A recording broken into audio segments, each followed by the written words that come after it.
Hello, hello, hello. We're back. We were on hiatus. Are you phone guy now? Yes, I am. I did that on purpose. Thank you for noticing. You're welcome.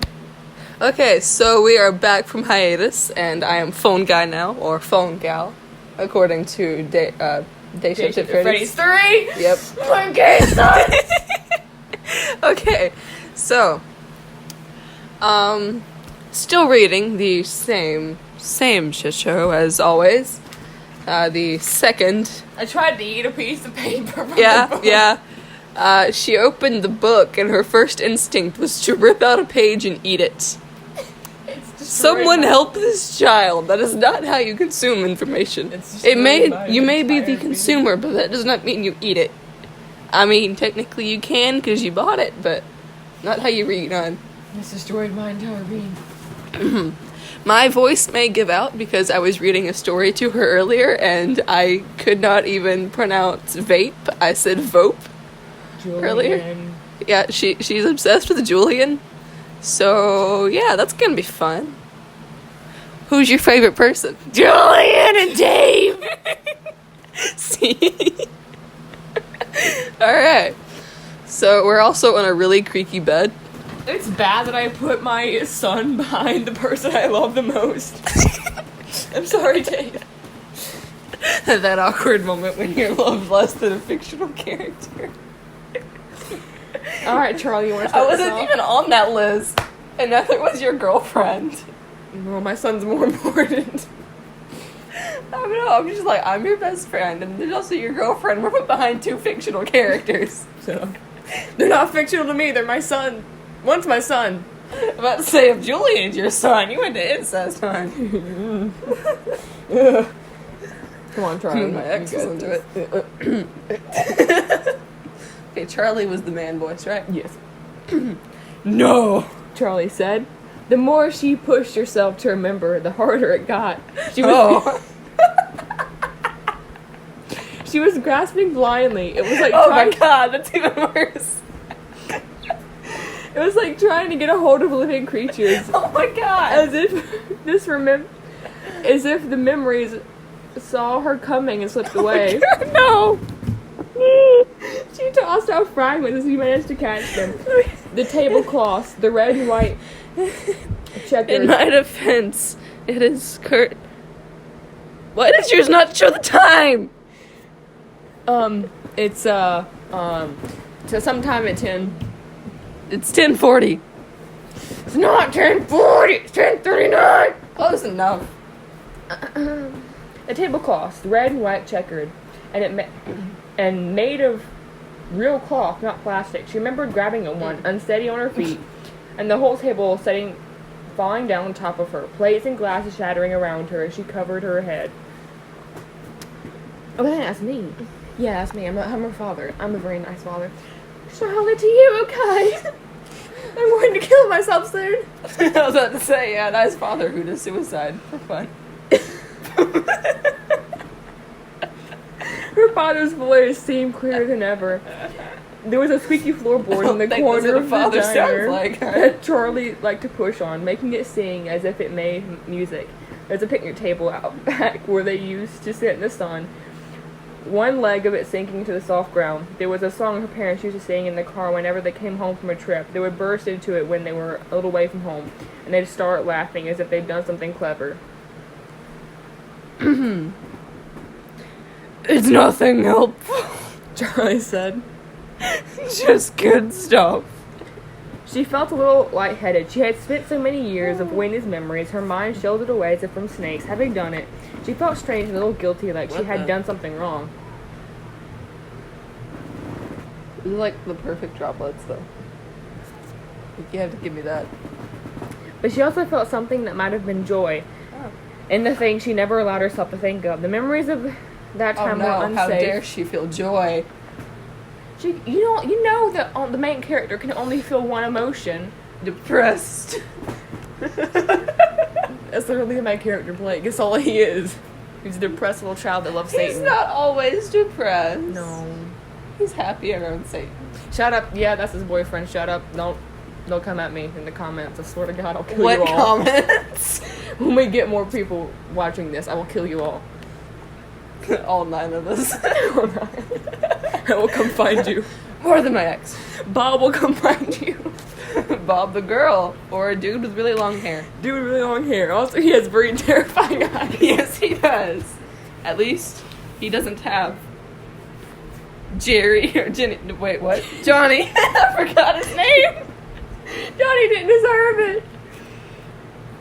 I meant to put Jerry and I put an N, so I rolled with it. The things she never allowed herself to think of. The memories of the time were unsafe. There were traps and snares rotten to their very substance, but there were precious things among them.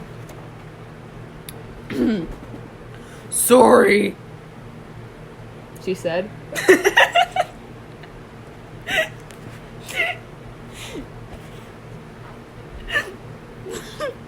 I can't remember more.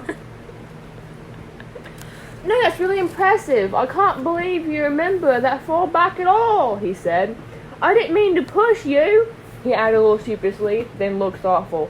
What was the song? Why is John like a shaky voice? I don't know. I think it was the same one they danced to at Freddy's, Charlie said.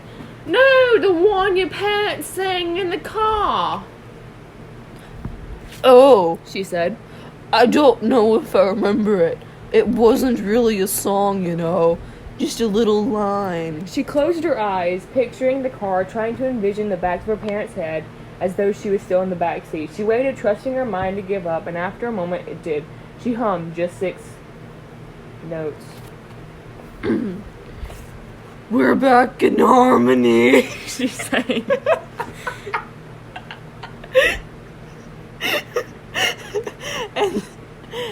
and they, you know, harmonize. She added, embarrassed by her parents even now. Even after my father's killed himself, have I told you about that yet? He killed himself. I don't want to end up like him, or be him, for that matter. Because he killed himself. But, I'm still embarrassed of him. He was rightfully to kill himself. I would have killed him myself. Embarrassed by her parents even now, John's expression was blank for a moment, as the words at first seemed meaningless, but then his eyes lit up with promise.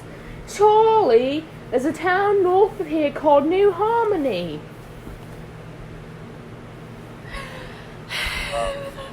Names a place Harmony next It's so... because it has to be convenient. Huh. It was all she said for a moment. She listened to the words in her head, waiting them to set off an inspiration. A trip of memory, but they did not.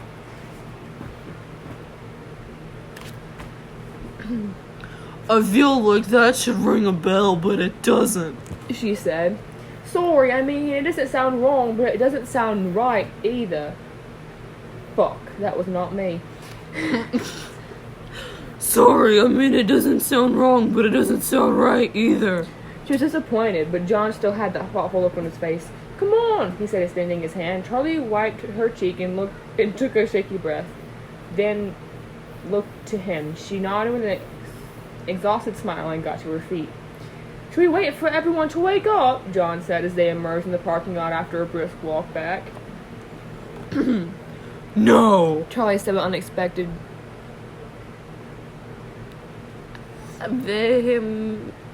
That just sounds like I'm trying to say something in Latin. Vehemence. The fuck does that mean? Okay, Google. You might trigger the one in the living room. Okay, Google. What does vehemence mean?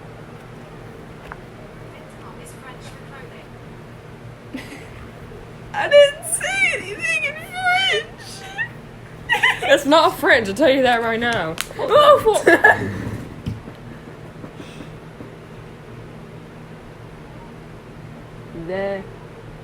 Vehemence. No T, right? Vehemence? yeah, no T.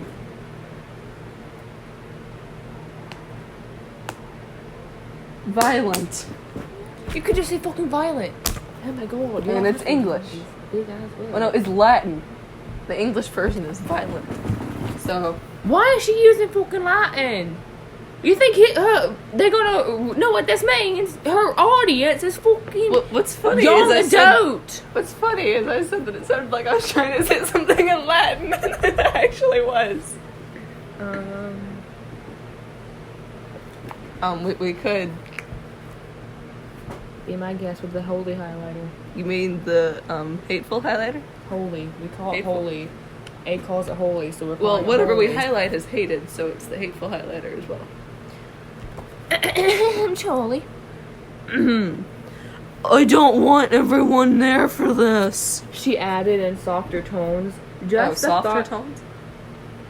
I don't want everyone there for this. Just the thought of the whole group going along made her anxious. It was too risky, too private. So why do you bring John along? Forced romance. No wonder I wanted to eat this fucking... Maybe it'll taste better than it sounds. Mm-hmm. She had no idea what they might find, or what it might do to her. And she couldn't abide the thought of making those discoveries with an audience. Okay, John said. Just us, then. Right, Mike? Just us.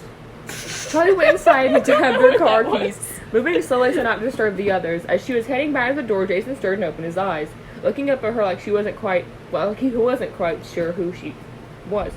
She put a finger to her lips. He nodded sleepily and closed his eyes again, and she hurried out the front door. She tossed the keys to John and got on the passenger side. There's a map in here. She said, "No idea, Charlie." Most cars keep a map in them or a GPS because phones. I literally think I broke the binding of this book by throwing it. No, you can break the binding by opening it. Yeah, see, when you open So it's dead. Well, no, whenever you open it, the binding has to bend. Mm-hmm. So if you read the book, there's no way the binding can be intact. I always bend my books like that. Cool. We are not abusing the book by bending the front half behind the back. We don't do that to books, even the ones we hate. We throw them against walls, but we don't open them that way. No. She said jostling open the glove box door. The mop fell out amidst a pile of hand warmers and emergency food. Fell out. And I'm like, how? Emergency food rations. Yawn strikes again. How old is that food? John smiled. Is it Spam? Because it never goes old. Yeah. You used to have to eat that shit. I know, right? Oh, Captain. Charlie said. Oh, damn. Turn left. Thanks, he said wryly. They drove. I can't even get the finish this thing. I felt like it was turned left out of the out of the lot. Out of the lot. Okay. Thanks, he said wryly. I have a penis on my knee. His name is Johnny. Or does it say Jenny? Did I put an E instead of an O? Johnny It's didn't an O. deserve Okay. it. That is an O. God damn it. They My boss's drove name back is to- John. Oh, that's weird. They drove back through the town and out the other side, their houses farther and farther between as they went. Each one stood solitary, connected only by a sagging power line. Charlie watched the telephone poles and the dipping wires repeatedly, hypnotically, as if they would go on forever, then blinked, breaking the spell. Ahead of them, the mountains rode up, ancient and dark against the clear blue sky. They looked more solid than anything else around them, more real, and maybe they were. They had been here watching. Yes, everything else is a dream. They had been here watching, long before the house, long before the roads, and they would be here after all was gone. I'm just gonna chap my lips. Unchap my lips. Apply chapstick. There we go. Nice day, John said, as she looked at him, tearing her gaze from the view. The only reason she did all of that was just to get some more word count in. Okay, quick question. Who's the one driving? Oh, it's the dude, It's not Charlie. just It's John. not Charlie. Okay. I'd be very concerned. if it was Charlie. I'd be like, Charlie, please pull over. Quit looking at your boyfriend. Please, Jacob, you're not a golden bear, please. Jacob, please listen to reason. You're not a fucking furry. Sorry to you furries in the comments. Yeah. Charlie said. I kind of forgot how beautiful it is out here. Yeah, he said. He was quiet for a few moments, then looked at her sideways, and Charlie couldn't tell if he was being shy or just keeping his eye on the road. Maybe keeping his eye on the damn road! Because he doesn't want to fucking crash! Because he doesn't want you to be like your father, because you talk about him all the damn time. Did I mention he committed suicide? I don't want to be like him, but because he killed himself, you know?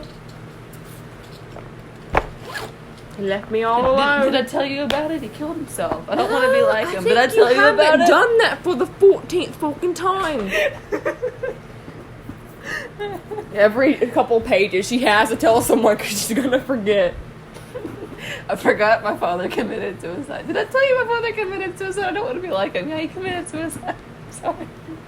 It's weird, he said at last. When I was a kid, the mountains kind of scared me, especially when we were driving in the dark. They were like some monstrous beast looming over us. He laughed a little, but Charlie did not. How does that fucking scare you? You know what? Screw it. And even I'm afraid of heights, and mountains didn't scare me. I almost said monsters instead of mountains. Charlie. Yes, I realize. But I don't think I can read from the back of the book. I know what you mean. You mean you know what you mean? She said, then grinning at him. Let me fix my leg before you fall. It makes it sound like you broke your leg. Honestly, I think I did. Are you okay? You were stuck at the 90-degree angle. Okay, It's the penis I gave you. Yep. She said, then grinned at him. I think they're pretty much just mountains, though. Hey, She said suddenly. you never told me what your story was about. My story? He flicked his did he eyes have a at her story? again, a little nervous. When He's did- a writer. He's a writer? They barely mentioned that, yeah. And then he starts construction in the second one for no reason. He just stops. Isn't that the second one? This is the first one. We read the second one first. Oh, yeah. Yeah. It's shit, by the way. You can tell me whatever you want, but it's fucking shit. The first one was decent, second one sucked. This is the first one. It's quite decent, but the second one fucking sucked. We highlighted the majority of the second one. It needs to be in the dumpster fire somewhere. It already is its own dumpster fire. Oh, I heard you way wrong.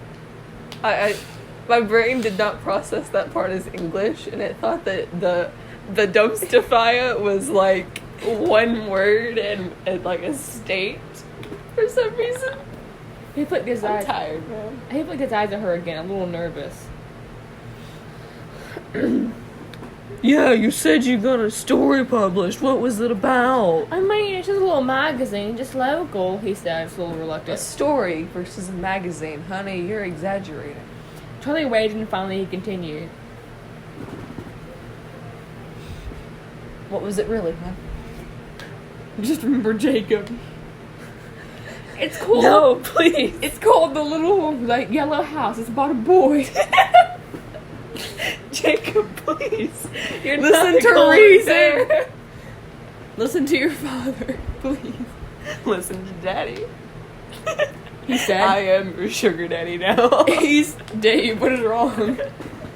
He's 10 years old. His parents are fighting all the time. And he's afraid they're going to get divorced. Divorce. One of them's going to change races. They That's fight. how they get divorced. And he overhears them saying awful things to each other, and he hides in his room with the door shut, but he can still hear them. So he starts looking out the window at the house across the street. He starts what out the window? He starts looking. Hold on, what? He starts looking out the window at the house across the street. Oh, I They heard he saw- starts fucking out the window. Oh my god, we'll never get this fucking done. They sort of keep the curtains open just enough that he can glimpse inside. He watches them go in and out of the house and his family, and starts making up stories about them, imagining who they are and what they do. And after a while, he starts feeling more real to them than his own family. He glanced at Charlie again, as if trying to gauge her reaction, and Charlie smiled. He went on. So summer comes and his family goes away for a week and it's miserable. Since he's a what now? Since he's a communist. Hold on. I heard since he's a communist, he goes away for a week. So summer comes and his family goes away for the week. It's miserable. And when they get back, the family across the street has moved away. There's nothing left, just for a sale sign hanging in the front. Charlie nodded, wanting him to continue, but he looked at her a little sheepishly. That's it, he said. Charlie, I need your help. I might die, but okay. Okay. Oh God, my head. I almost fell off your head. Oh, She said. that's really sad. He shrugged. I guess I'm working on something happy now, Really though. sad. Huh. Let's see, what kind of stories have you and I written? Oh, God. Really depressing ones. Literally, Blake gets shot in front of his soulmate. You mean Satan? Yes. Doesn't end well for the shooter, of course, but you know. What's that? He grinned and glanced at her. It's a secret, you motherfucker. I ain't gonna tell you. Charlie smiled back. It felt good to be out here. Good to be just Stealing driving a out into the unicorn. horizon. She cranked the window down and put her arm out into the air, enjoying the feel of the rushing wind. It's my pussy. Stop it. I have a pussy and a dick. Oh, that's in BJ's. It's not wind rushing. It's us. She thought. The fuck? She thought. We're on page 150. And it makes less sense than page When the one. heck does fucking Officer Dunn get here? Cause he's me. I'm done with this fucking book. What about And whenever you? you join the police academy, I will come up every now and again and call you Officer Dunn. Yeah, that's fucking my name now. What about you? John said. What about me? Charlie said, still happily playing against the wind. Come on, what's the life of Charlie like these days? Charlie smiled at him and pulled her arm back into the car. I don't know. She said. Pretty boring. There was a part of her that did not want to tell him for some reason that she wanted him with her now. But she did not want her new life to mix with the old. But John had told her something real, something personal, and she felt like she owed him the same in return. It's alright. She said at last. My aunt is cool, even if she does sometimes look at me like she's not quite sure where I came from. School's fine, I have friends and all that, but it feels so temporary. I have another year, but I feel like I'm already gone. Gone where? John asked, and Charlie shrugged. I wish I knew. College, I guess. I'm not sure what comes next. Nobody ever knows what comes next, I guess. I asked for a fucking fantasy book, not a goddamn romance that talks about regular life. Where's where's my boy Dave? And, you know, the animatronics, the horror, the death. You know, she could save so much. She just wants some more words in here, because she could save half this fucking book if she just ripped out a half of it. She could turn the whole series into one book. That's Like, even I don't even write about that crap. Like, what comes next? No one ever knows. No one gives a shit. Start shooting people. Eat people. I don't... Stop. Just don't eat Richard. You know what I mean. Yeah, not fun. Not fun. Anyway. Nobody ever knows what comes next, I guess, he said. Do you? He stopped himself, but she prodded him. Do I what? She said teasingly. Do I ever think of you? He flushed, and she instantly Only regretted when the I'm in words. bed. I was going to say, do you ever see your mom? Mum, he said quietly. Oh, She said. no, I don't. Exhausted Charlie to think of her mother, and she thought of her. The thought of her mother felt the same. Too much hung between them. Not quite blame, because neither of them were to blame for what happened, but something close to it. She fucking left, and then your father killed himself. Tell me that's not her fucking fault. You know what? Screw it. What the fuck, Dave? Dave, kill me, please. Dave, jump out of the book. Dave, please. End it all. Or, you know, you could ask your Attack on Titan peeps to jump out of the poster and continue running full speed. Yeah. Wait, no, they would Their hit pain. the bed Yeah, their pain. with a sandal. Individual. Radiated off them both. Their like pain auroras. individuals. Their pain individual. Radiated off them both like auroras. Auras. The fuck is it? I don't... Pushing at each other like magnets with poles reversed. Forcing them apart? Sure, whatever. Okay, if it's a Totally. magnet and the poles are reversed, doesn't that mean that one's the opposite of the other?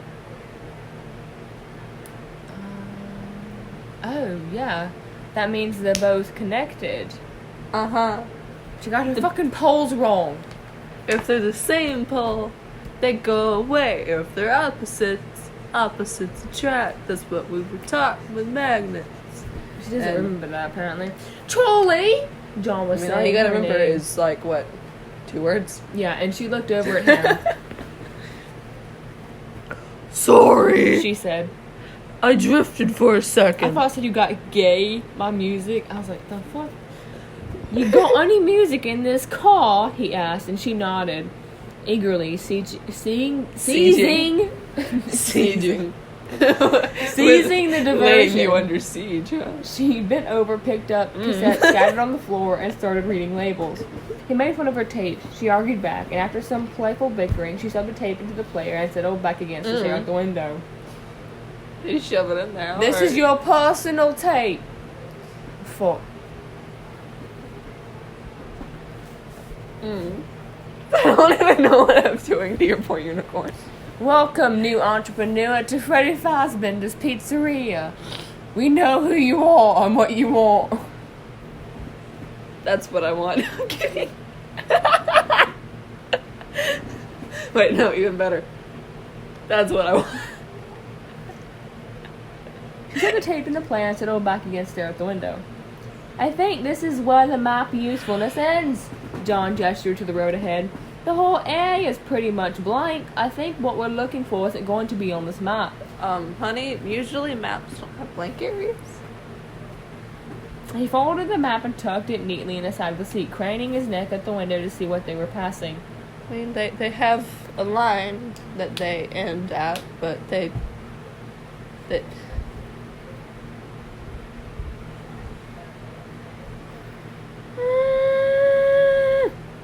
okay. Alright. Yeah! Hold on. You highlighting the map stuff? Mm-hmm.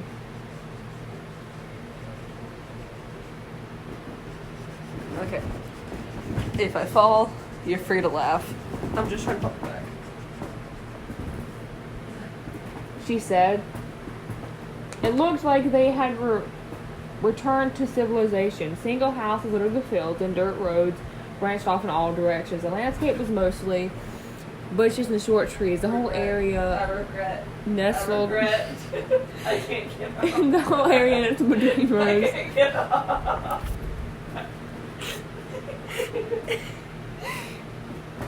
Ow.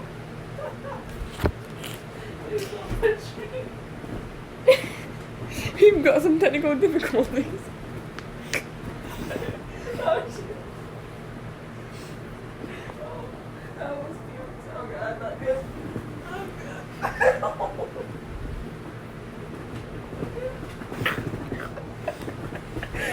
Oh, God, my head. Oh, I regret that. You should. It felt good on my back, but I was puked upside down. Oh. That would not have ended well. You can say goodbye to Jessica and Charlie. Or he'd be doing the whole book. Fuck that shit. Because Voldemort's not here. You know who. Oh. Voldemort, yeah. Fuck, what was I again? Yeah, I skipped a few steps in my brain. The landscape was mostly bushes? brushes and short trees. The whole area nestled between rows hairbrushes sticking out of the ground. Of low-lying mountains. John looked at Charlie, hoping she would notice something that would point them in the right direction. Nothing? He asked. Through her blank stare, had already given him the answer. Okay.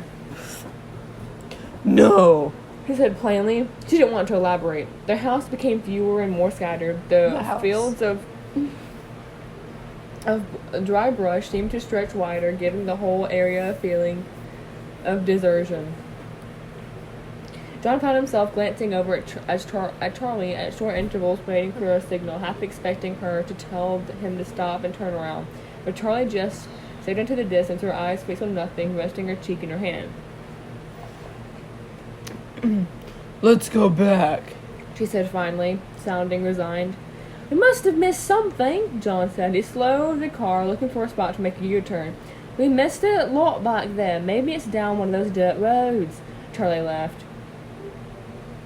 Really? You think we missed a lot? She grew thoughtful. No, none of this feels right. Nothing rings a bell. She felt a tear spilling onto her cheek, and she wiped it away before John could notice. Okay, no worries. Charlie said abruptly, pulling herself back from retrieve. There's the T in there. Shut up.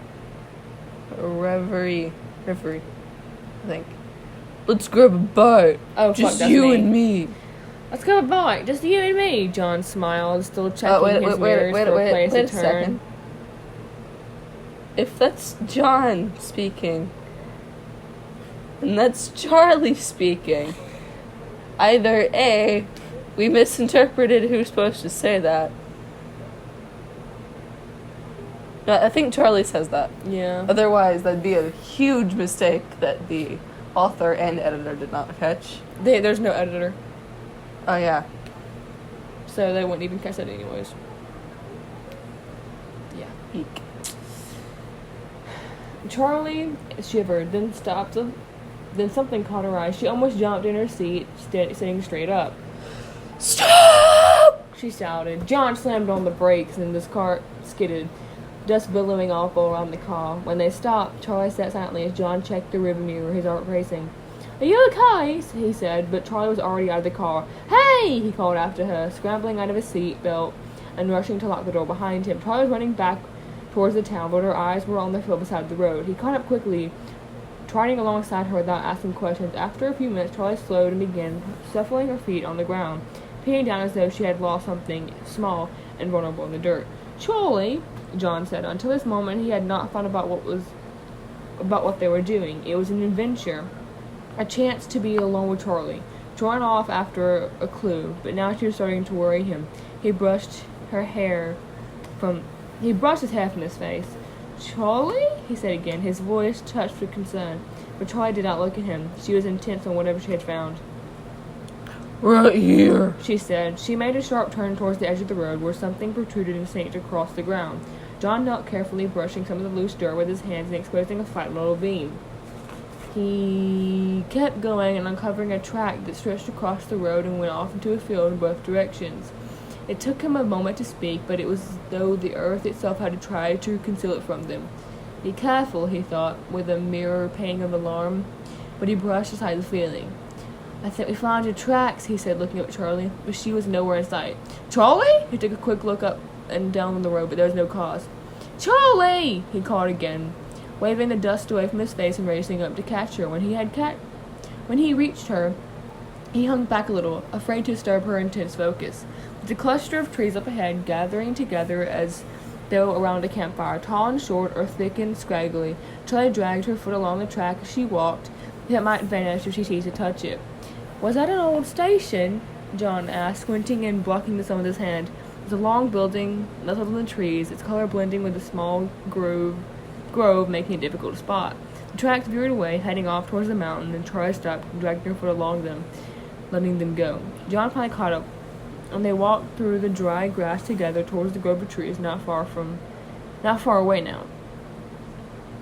There has to be a road, Charlie strayed almost randomly, heading away from the building. John hesitated, but he gestured towards the building, then followed her, looking back to make sure he knew the way back to the car. Before long, the ground leveled out beneath their feet. Okay, if it's a flat field and you've walked across it, then you know that it's decently sturdy, and you know it's not muddy, so you could Just drive. Yeah. So the field, it's not gonna screw up your car too bad.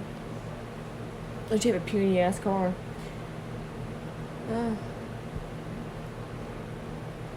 My head is pounding, man. Like, because I was upside down. Mm-hmm. But it does not like me. 1, 2, 3, 4, 5, 6. 6 Let's see if I can figure out pages. pose.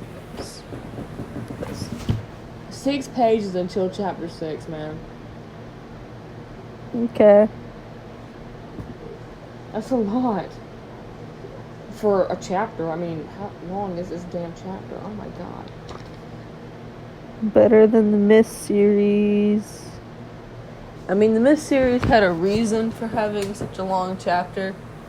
Because, I mean, it was catching you up on decades of stuff. Yeah.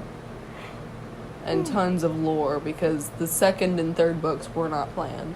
Mm-hmm. It was originally just going to be the first book, and then there was a game series made, and they were like, yo, that gave us a lot of revenue, so let's try to feed off this while the hype is high, and make a second and third book. And then there wound up being like 7 games and 3 books. 4 books if you include the one that kind of like combines all of them at the end and talks about them. But the second, well, no, not the second, the third Mist book, I think. Wait, no. One of the Mist books, I forgot which one. I want to say second. It has 114 pages for chapter 1. And the rest of them are about like 20 to 50 pages per chapter. It was insanity. But it was so worth it. Yeah. That night I was like, yeah, it's okay, I'll just read the first chapter and then I'll go to bed. And then I start reading the first page and I'm like, I didn't check how long the first chapter was. And I'm going through and I make it to page 114. And the next page says chapter 2. And I'm like, I'm going to bed. Yeah. Old pavement broken with reeds and mounds of crumbling rock stretched across the field in a narrow, almost hidden path, leading once again towards a small building. This is it, Charlie said softly. John approached her carefully, then stood at her side. They walked the road together, dodging around the pillars of grass that shot up from the breaks and holes. The tree was there, the one with reaching arms and ghastly face, but there was no longer frightening, no longer, Charlie remembered. It must have already been dead when she was a child. She realized its limbs had fallen off, leaving jagged holes where they had been. And they lay where they fell, rotting on the ground. The tree seemed a frail and weak shade of its former self. I'm not leaving, I'm just standing up for a second. Only recognizable by the stumps and bulges on the side that had made its face. Now even the face looked tired. The building itself was long and dilapidated. It was a single story with a dark roof and weather-beaten walls. The place had once been painted red, but time and sun and rain had won over the paint, its peeling and curling, whole long strips of it gone, and the wood beneath showing a dark what might be rot. Problem solved. Its foundation was overgrown with tall grass, and Charlie thought it looked as if it was thinking, as if the structure was slowly being swallowed by the earth. Charlie grabbing John's arm as they neared it, then let go as she straightened her back. She felt as though she was preparing for a fight, as if the building itself might attack if it's its weakness. Yes. That is how buildings work now. Mm-hmm. Charlie went wildly. You are limping. I must attack you. Creaky bed. Charlie went Riley. I can't fucking Riley. say that correctly. Thank you. Up the front steps to the door, sticking to the edges and testing the wood before she let down her full weight. Yeah, This Stell's is definitely bleached in that little spot. Mm-hmm. I think I had, like, bleached my hair first time in it. Yeah, I did. The stairs held, but there Wait. were soft, splintering patches in the middle she didn't want to try. John didn't follow her right away. It was the gray hair I bleached my hair in. Sidetracked by something nearly hidden in the grass. Charlie! He held it up, a battered metal sign and the painted words, Fredbear's Family Diner in red script. Charlie gave a gentle smile. Of course this is it. I'm home. This is your house? God. John came up the stairs behind. Eve. John came up the stairs behind her and set the sign down carefully by the door, and they went inside. Oh my god. The door swung open easily. Light streamed in through the windows on the side, revealing emptiness and decay. Unlike Freddy's, this place had been cleaned out. The wooden floors seemed intact. Don't, like, foreclosed buildings have a lock that no one can enter unless you have a very special key because you're a realtor or whatever on them? But if it's so old, the lock could break, but there'd still be a lock there. Oh, did you get a chance to see the house? Did you look over at the trailer? I mean, the burned down trailer Yeah. over there? I did not see it. No. Tomorrow when we wake up. Only if we go on the trampoline. If my stomach feels better, it would not be a good idea if my stomach was dead. I would end up puking on the trampoline and I'd feel horrible about it. You look over at Bob over here. Bob looks like he's a screaming Joker. Joker after he's been alone for a few years. Light streamed in through the windows on the sides, revealing emptiness and decay. Oh fuck. The wood floors seemed intact. Me drifting off to sleep on the oh fuck. But they were warped from weather. Sunlight was intact. Sunlight was streaming in, undisruptive, and went where it wanted without furniture or people to block its path. Charlie looked up at the ceiling fan if it was still there, but one of its blades was missing. There was double doors to the right with circular windows, unlike the dining area, which was breached with the sunlight. No one has circular windows. Especially, like... Diner? Yeah. That'd be fucking weird. I'm trying to think of the name of it. There's residential, and then there's...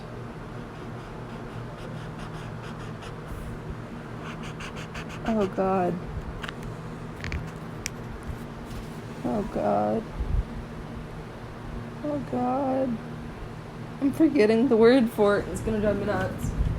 I took a semester of architecture. I should know the name for it. The dining area, which was breached with sunlight, a sound of the outside, the room behind the double doors was still pitch black. John was more interested in this than Charlie, and they carefully peered into one of the windows, obviously tempted to nudge it open to see what was inside. Commercial. Sorry.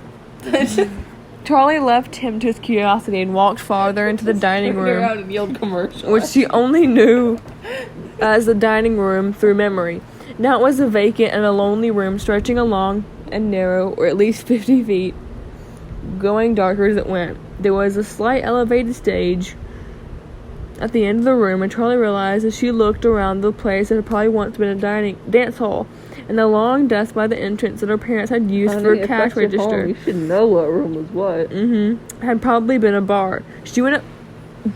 Heck, if we, emptied my house now, I would know which room was which. Even if it was all painted one color. She went over to it and saw she was right. There were even grooves in the scratches in the wood floor where the bar stools had once dug their feet. She tried to picture it, a dark bar with a country western band playing on the stage, but she could not. When Charlie looked at the stage, she could still see two small animatronic animals in shadow, moving in unnatural twists and turns. She could still hear echoes of carnival music and distant laughter. Carnival music? The fuck? She could still... Don't they have, special music they play at Freddy's? Yeah. And it's I guess it'd be carnival style music, Yeah. but not carnival music.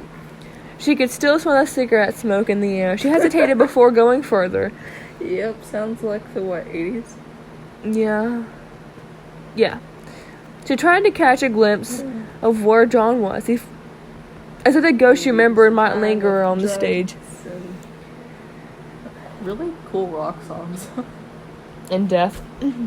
She tried to catch a glimpse of where John was. He finally on my parade of drugs had and rock. the door to the kitchen half open and was sticking his head inside. Charlie turned her attention back to the stage and walked towards it. That's what I'm laughing at. From here. The face on your leg looks like it's going. Oh. And I can't.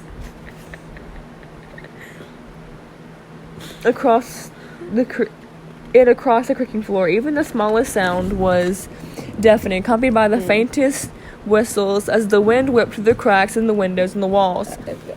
Strips of wallpaper had peeled down and hung flat against the wall, inert until a breeze lifted them up and they wagged like little thin fingers pointing at Charlie as she walked. Charlie stood at the base of the stage, studying the floor carefully for the traces of what might have stood there before. All that remained were holes where bolts had once been. The corners looked blackened with the shapes of coils and wires etched into the dirt and wood. Everything is gone. Her head jerked towards the corner to her right. There was another door. I say, wearing all black. Of course, there is another door. This is why you are here. She stood still, looking at the door, but not ready to touch it. Oh no. She was grasped with strange and ideological fear, as the spiders and the boogeyman might come rushing out. The door was ajar. Charlie looked back towards John again, hesitant to go on without him. As though he had heard her calling to him, he leaned out of the kitchen with a wide expression. "This is really creepy," he said, obviously enjoying himself like a kid in a haunted house. Can you come with me? Charlie's plea came out. My voice died. As a surprise to John, which seemed to be pleased but irritated at the same time, having enjoyed his own adventure on the other side of the building. 2 seconds, he promised, and disappeared again. She rolled her eyes disappointed, but not surprised that her child's curiosity would take priority. She rested the back of her head against the aged wooden door and gently guided it open, bracing herself against whatever might be inside. Whatever she had been expecting, this wasn't it. It was a closet, the inside extending off to her left about 8 or 9 feet into the darkness. There was horizontal poles mounted along the wall where hangers once had been. Square shapes. Oh, I thought that meant like 47 hours, and I'm like, I doubt it. Square shapes imprinted the dust, filled her mind with images of boxes, maybe speakers. As they stepped inside, she pushed the door open with all the way, trying to let in as much light as possible. As she walked further in, she let her hand drag along the wall, although nothing was there now. I just like to watch the voice thing. She felt heavy cloth, coats, and sweaters hanging. No, these were costumes. Costumes had hung here in the dark, hiding their colors but allowing themselves to be felt by every cheek and small hand that passed through. Rubber padded palms and fingers swayed this way and that.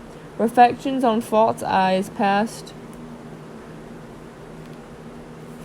overhead. Charlie reached the end and turned back. She crouched down, looking up at the empty space. It didn't feel empty. She could still feel the costumes that were hanging all around her. There was someone else in the closet with her, kneeling down at her own height. It was her friend. Gay one, I guess. It was her friend, the little boy. My little brother. Technically, that's not even possible because they were twins, I do believe, so... Maybe he was like an hour younger. Yeah. They were both playing and hiding together as they always did. This time was different. The little boy looked up towards the door suddenly as though they had been caught doing something they shouldn't have been doing. Charlie looked up as well. There was a figure in the door. It looked like one of the costumes was standing on its own. But it was motionless, so still that Charlie wasn't sure that what she was seeing. It was a rabbit, the yellowish-brown rabbit they loved, but they did not dance or sing, just stood there and stared at them unblinking. They began to squirm under its gaze, and the little boy screwed his face to wail. Charlie pinched his arm, seizing with an instinct sense that it must not cry. The rabbit looked back and forth from one to the other with his all too human eyes, ponderous as though weighing and measuring them in some way that Charlie could not understand, like he was making a momentous decision. Charlie could see it in his eyes, its human's eyes, and she was cold with terror. She felt the fear in her brother as well. It was echoing between them, reverberating and growing because it was shared. They could not move, they could not scream. And finally the creature inside that patchwork, ragged yellow rabbit suit reached forward towards the boy. There's one single moment when the children still clung together, gripping hands, but the rabbit snatched the boy to his breast, yanking them apart, and fled. From that moment, the entire memory shattered with piercing and unrelenting screams. Not her brother, but her own. People rushed in to help, and her father picked her up and held her, but nothing could console her. She screamed and screamed louder and louder. Tali snapped back from her dream.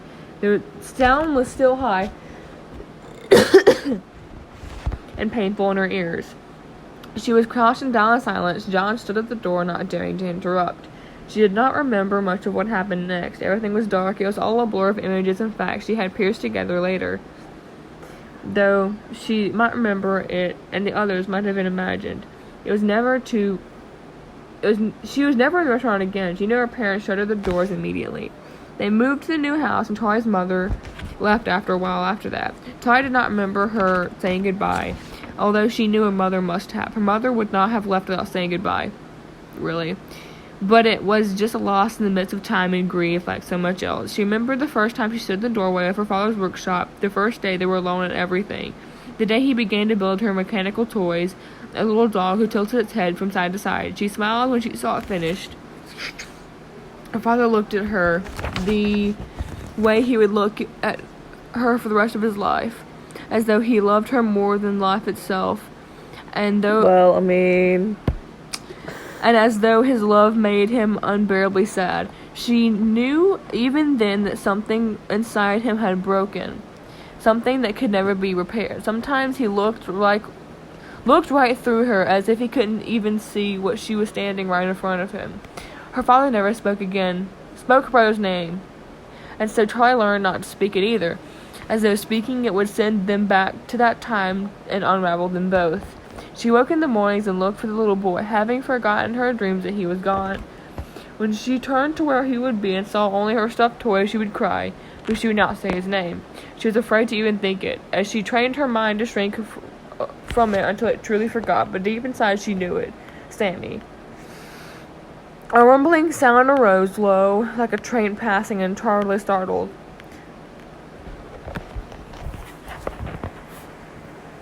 A train? She looked around her, her eyes wide. She was disoriented, not sure if she was in the past or present. It's okay. I don't think it's anyone near here. Might just be a big truck. John took Charlie's arm and pulled her to her feet. Or your car being towed away. Do you remember anything? He whispered. He was trying to catch her gaze, but she was focused elsewhere. A lot. Charlie put her hand into her mouth, still staring into the darkness so she could see the scene.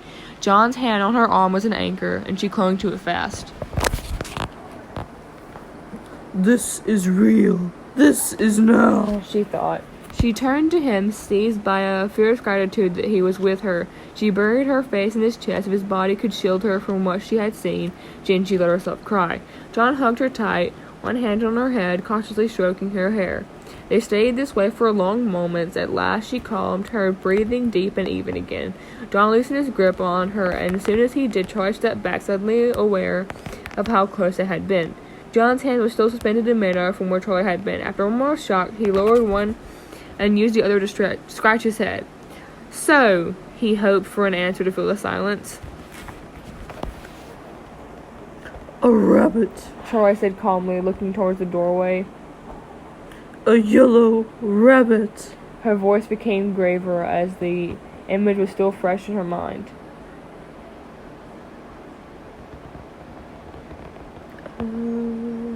That's you. Yeah. The one I saw the night Michael disappeared. The bear. I'm pretty sure he was yellow too. I thought you said it was... what? Like the others. Charlie said. I thought it was, and everybody said Freddie was brown that night we first met up. I just thought that I was remembering it wrong. I mean, I really don't have a great memory from back then, you know? I didn't even remember what color my old house was, but then you said he was yellow too. Yeah, they were yellow. She nodded. It was the answer he was expecting. I think it's connected. The animals from here and the ones I saw at Freddy's. On the one that took my brother. Charlie thought. She took a final look around the place. Let's go back, she said. I want to get out of here. Okay, John said. As they headed to the door, a small object caught Charlie's eye. She snatched it up and she twisted a piece of metal, and John watched close by. Twisted a piece of metal. It was a twisted piece of metal. Oh. And as John watched close by, she stretched it out, letting it snap back together with a loud crack, like a whip. John jumped. What was that? He asked, composing himself. I'm not sure, she said, but she slipped it into her pocket. John was watching her like she was something he wanted to say. Like there was something he wanted to say. Let's go, Charlie said. They began the trek back to the car. Sammy. Then years later, Michael. And the other kids. Of course it's connected. Charlie thought. A lightning might strike twice, but not thunder. A murder. I'm sorry. You're good. I just saw UNDER.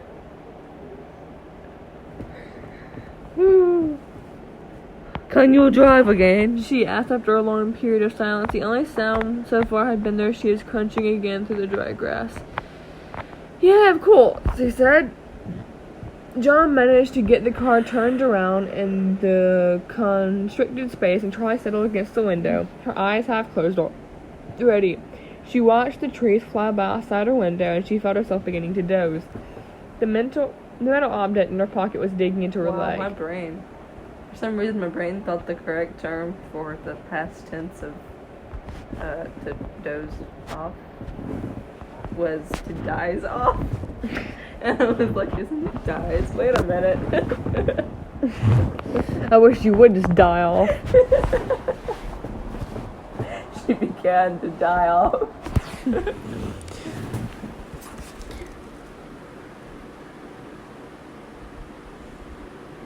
Keeping her awake, and she repositioned it, thinking dreamily of the first time she saw one of the things. There's a more comfortable way to put this in. You can continue. She was sitting with family in the restaurant before it opened for the day. They were under a window in the dusty beam of light, playing some invented game that she could no longer remember. And their father came over, grinning. He had something to show them. He held up a piece of twisted metal and showed them how it opened. Then let it snap back in his hand. Ah, fuck, the spring locks, aren't they? They both cried out in surprise, started giggling and clapping their hands. Their father did it again. I could snap off your nose, he said, and again they laughed, but he quickly turned his face serious. I mean it, he said. This is a spring lock, and I want you to know how it works because it's very dangerous, and I don't ever want you touching these. This is why we never put our hands in the animal costumes. It's easy to trigger these if you don't know what you're doing, and you can get hurt. It's like touching the stove.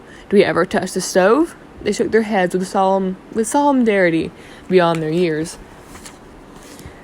Good, because I want you both to grow up with all your noses, he cried. With all your noses. They each have 7. He swept them up, one in each arm. It's 2 of them. All would be like 3 or 4. Mm-hmm. That needs to be fixed then, because that's literally what it says.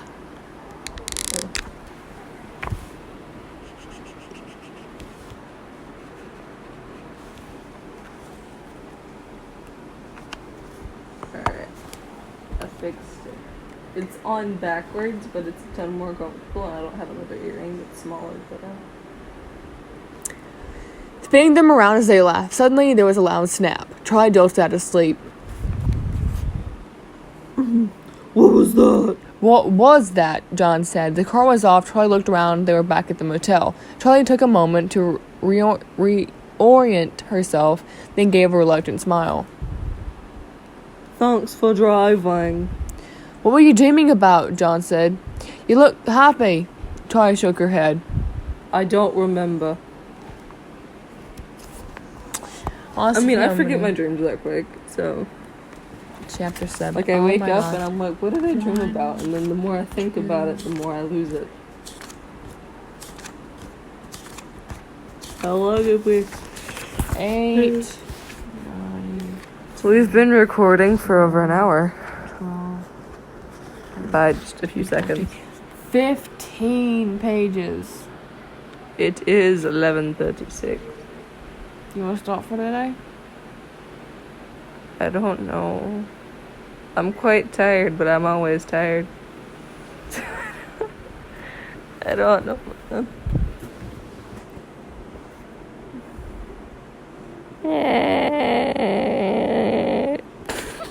It's just fun to watch that for some reason. Yep. Yeah. Yeah. Yeah. Yeah. I mean, is it not fun to watch this? Yeah.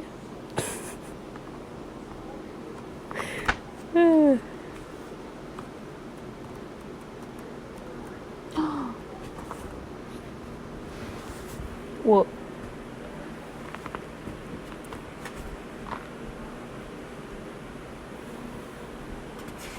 My boy is in this chapter.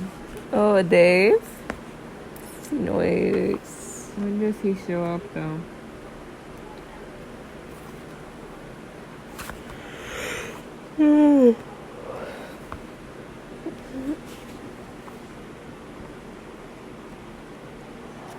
Hiya!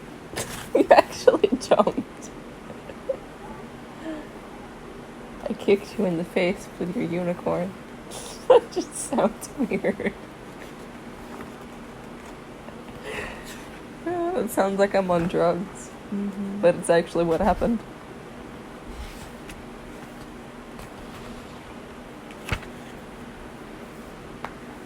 How many chapters are there again? Several. 13. Oh, nice. Which means from chapter 6, there would be 7 more chapters. They're so big, though. That's what he wishes she would say. Mm-hmm.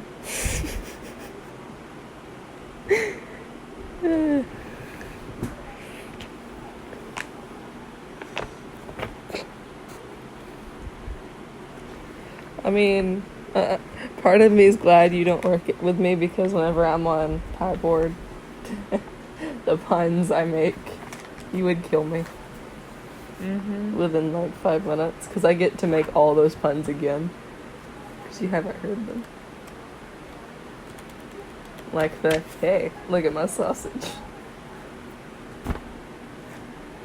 And then I point to the Italian sausage.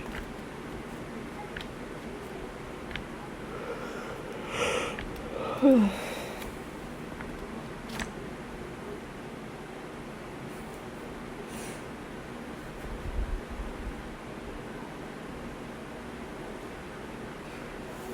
know, it's a busy day when you can see people running from the pie board to the walk-in repeatedly.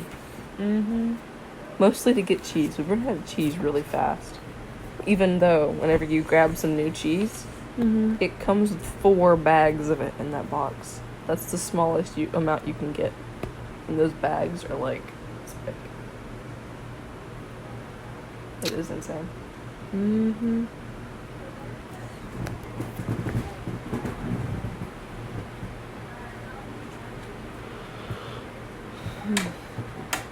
Pepperonis are very common too. Almost every pizza has pepperoni on it.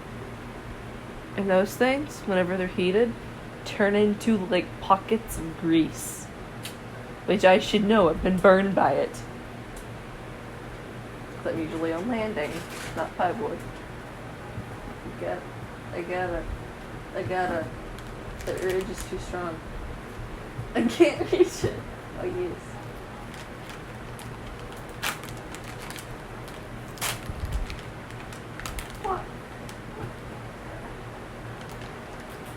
Oh, let me reach it again. Hey.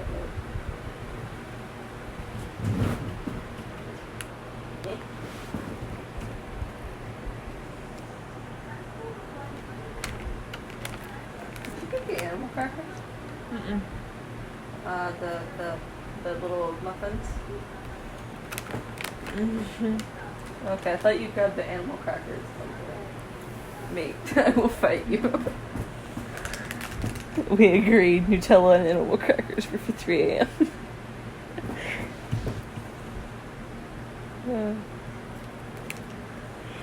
You have a penis. It's okay. I know you have a small penis. Especially compared to mine. It's that looks to be about a couple inches. I apologize in advance to everyone because I'm about to do a Chainsmoker voice. Ooh, we doing the fanfics. My boy Dave's about to show up. Oh. I might fall asleep while you read. I don't know. Well, I'll have to stop the recording. Get the story. But the snoring. It shows how boring the book is. I'm stealing the pillow. Because my ear hurts. I don't know if you can go to sleep with my voice. I'll try. The other car was gone from the lot when they went to the room. There was a note on Napoleon's pillow, written in Marla's big leafy handwriting. We're meeting for dinner at 6:30, then going to you-know-where, she had written. No, I don't. See you too soon. Don't forget the rest of us. XOXO Marla. She had drawn a smiley face from the heart below her name. Charlie smiled to herself, folding the note and slipping it in her pocket without showing it to John. Don't let him know where everyone is, okay? What did it say? He asked. We have to meet them at the diner in She checked her watch. an hour. John nodded. He was still Wait a standing minute, in how the long were doorway you waiting two for out? something. I mean, if you guys left, what, in the morning? Mhm. Right? And you guys were gone until 5 p.m.? What? Charlie asked. I need to go change, he said, gesturing at the rumpled In other words, join me, clothes he honey. was wearing. Can I take your car? He held Oh, I up the thought you keys were and gonna say jingled clothes. them. Woo. Oh, yeah, of course. Just come back for me. Charlie said with a grin. Where the fuck does Dave show up? Never. Okay. Shut up. The doors closed behind him. Charlie let out a sigh. Yay, my little blue. I can't. Alone at last. She was unaccustomed to so much company. She and Aunt Jen moved in their own orbits, meeting gladly from time to time throughout the day, but with the assumption that Charlie could take care of her own needs or would speak up if she could not. Charlie never spoke up. She could feed herself, go to school and back, and maintain her high grades and casual friendships. What Aunt Jen could do about the nightmares? What could Aunt Jen do about the nightmares? What could Aunt Jen tell her that was not even more horrific than what she already knew? So she was not used to the sustained presence of other people, and it was a little tiring. She showered quickly and pulled on new clothes, jeans and a black t-shirt, then laid them out on the bed, staring up at the ceiling. She is so goth. She had a vague sense in her mind that should erase the excitement or horror of the discoveries, going over and over the memories she had awakened. Searching for something new, instead of she just felt blank. She wanted to be alone, to push the memories to the back of her mind where they belonged. Okay, so by the way, guys, we planned on this being a mini-sode compared to the rest of them. We knew it would either be a mini-sode or make the other ones all look like mini-sodes. And considering we've already been in this for an hour and 10 minutes almost, compared to our usual, what, like half hour? Mm-hmm. Yeah, I think the others look like mini-sodes now.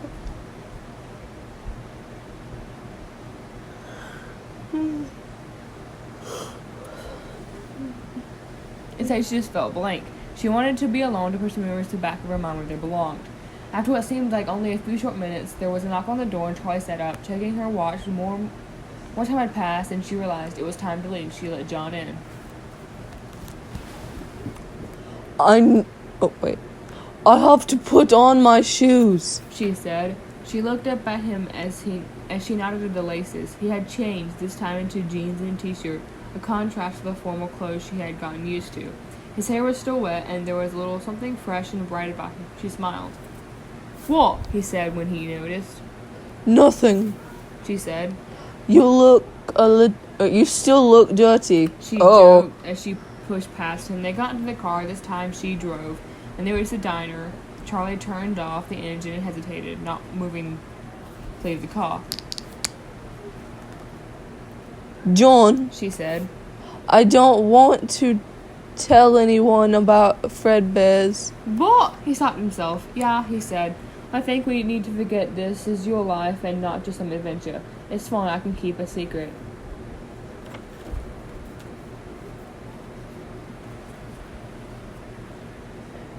It's all our lives, she said. We were all there.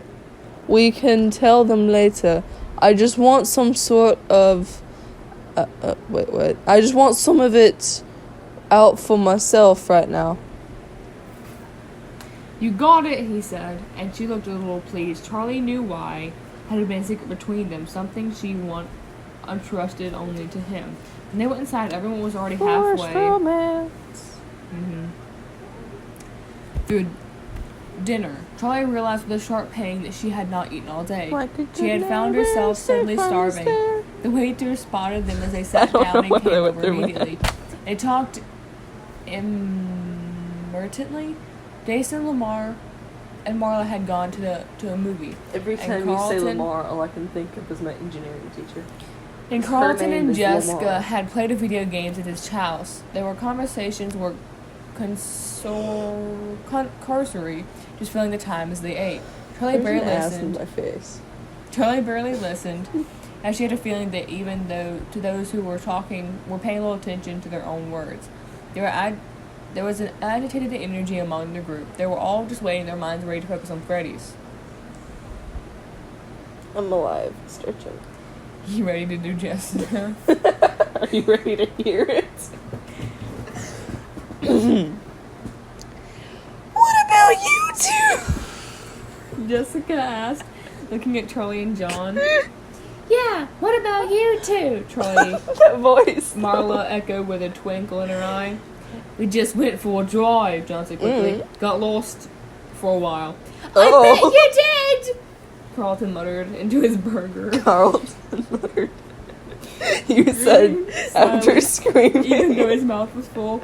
After the group hurried through the mall and towards the restaurant, hushed and cautious. As they passed through the auditorium, their shoes made only soft sounds on the tile floor, and no one spoke. Charlie had left the big flashlight in the car. They knew their well way enough by now, and the guards had almost seen them the night before. There was no reason to risk drawing extra attention. They came to the end of the hall, and Lamar, at the front of the group, had stopped short. Charlie bumped into Marla before she realized what was happening. She muttered an apology. They froze. The night guard was blocking the alley behind Freddy's.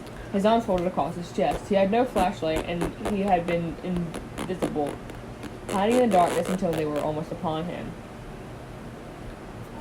I had a feeling you wouldn't leave it alone, he said, with an odd, uneven smile. Forever.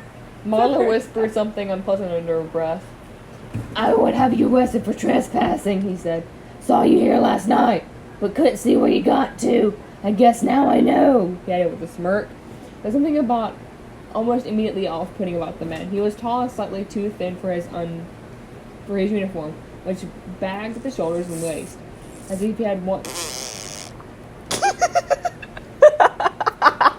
once been more robust man, but lost his form somehow to illness or tragedy. His name tag reading Dave hung a screw on his chest. His skin was shallow, and his eyes were undercut by heavy lines, adding to the impression of a long-standing ill health. How to make your best friend hate you.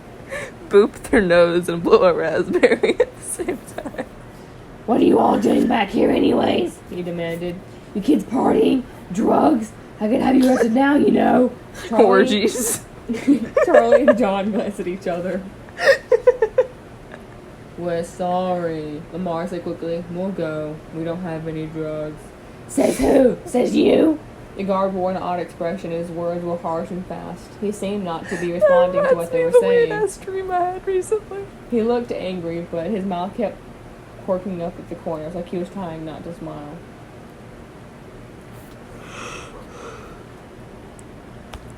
What do we do? Jessica whispered. That wasn't Probably the most action he's ever gotten out here, Carlton said with a hint of disdain. the most action he's gotten out here. Suddenly that Carlton's father was a cop. She remembered him in his uniform, tilting down his dark sunglasses at them with a mock glare, then smiling, doing a joke. The guard, however, looked like he meant it. We'll go, Lamar said again. Sorry. The man, Charlie looked at the man, considering him, the ill-fitting uniform, his peaky, almost exalted-looking features. He really could kick them off the property, even had them arrested for trespassing, but still, she could not really fear him. His inadequacy shone through him like a kind of negative charisma. He would always be shoved to the back of the crowd, always shouted down in an argument, always picked on last, forgotten, ignored, in favor of those who were simply more vital, more vigorous, attached to life. Charlie frowned at herself, was an unusual train of thought for her. She did not usually assume she could reach into the lives of strangers, though the lines on their faces, but it gave her an idea.